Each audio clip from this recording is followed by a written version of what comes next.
সিরিয়ার শেরনা কারাগারে বন্দী নারীদের ওপর চালানো হতো নারকীয় নির্যাতন। বন্দী এসব নারীদের অনেকেই হয়েছেন সেনাদের ধর্ষণের শিকারও। কারাগারেই জন্ম নিয়েছে পিতৃপরিচয়হীন অনেক শিশু। এসব শিশু জন্মের পর থেকেই বন্দী জীবন পার করে আসছিল মায়ের সাথেই।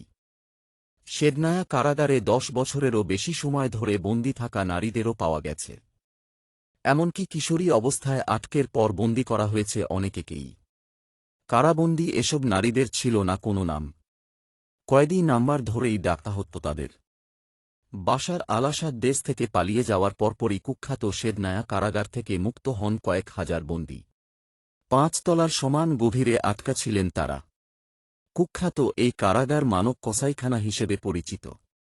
নিয়ম না মানলেই ঘটলেই দেয়া হতো ইলেকট্রিক শক। নিষিদ্ধ ছিল কারাগারের ভেতর কোন ধরনের শব্দ করা। শুধু তাই নয়, অত্যাচারের সময় বেঁধে রাখা হতো বন্দীদের মুখ। এ যেন সত্যই বাশার আল আসাদের মানুষ মারার কসাইখানা।